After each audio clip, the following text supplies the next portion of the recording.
At 93 years old, Angie Dickinson has lived through nearly a century of Hollywood's golden highs and personal lows.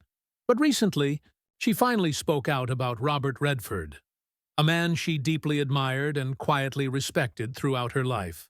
Born Angeline Brown on September 30th, 1931, in the small town of Colum, North Dakota, Angie's early life was far removed from the glitz of Hollywood. Growing up during the Great Depression, she developed resilience and determination that carried her far beyond her modest beginnings. After her family moved to Burbank, California, she pursued studies at Immaculate Heart and later Glendale College, where her beauty and charisma began to shine. Though she originally dreamed of being a writer, fate had other plans. Her entry into show business began unexpectedly after competing in a beauty pageant in the early 1950s. With her smoky voice, dazzling looks, and magnetic presence, Angie quickly attracted casting directors. She worked tirelessly in early television roles before her big break came in Howard Hawks's Rio Bravo, 1959, opposite John Wayne and Dean Martin.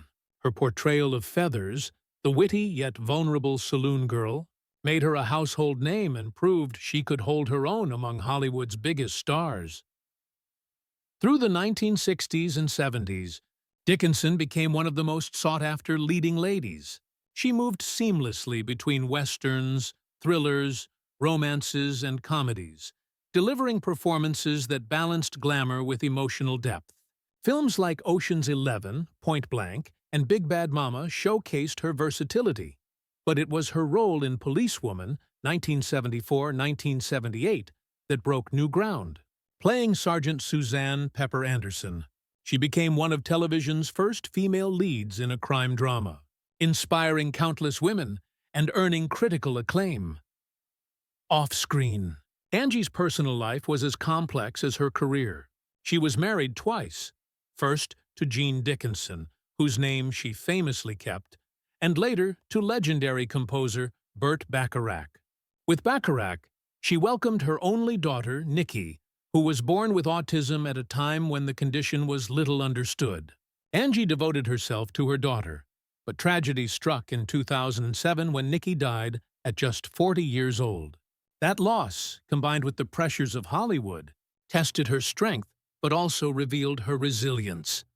Even as the decades passed, Angie remained a respected presence in film and television, admired not only for her talent but for her poise, honesty, and independence.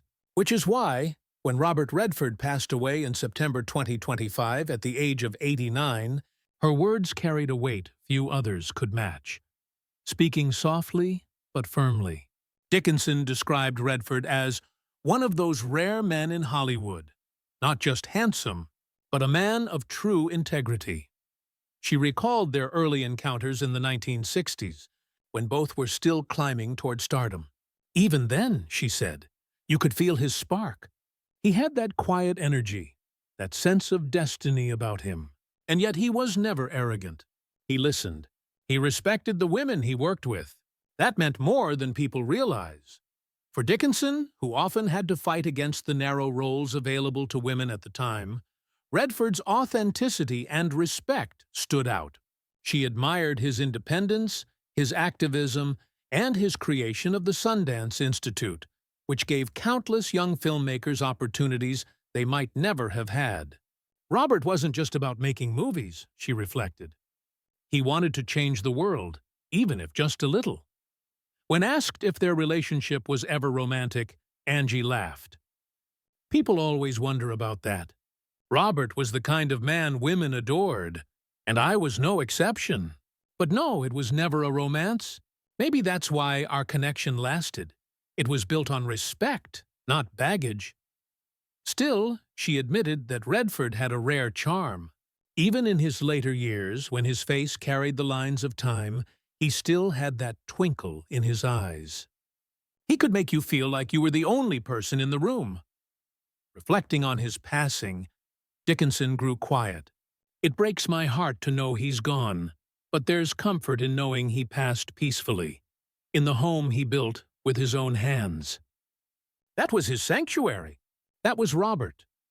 For Angie Dickinson, Robert Redford was more than a Hollywood legend. He was a friend, a role model, and a reminder that fame and authenticity can coexist. At 93, looking back on a life filled with triumphs and tragedies, she summed it up with a simple truth. Robert was the real thing. They don't make them like him anymore.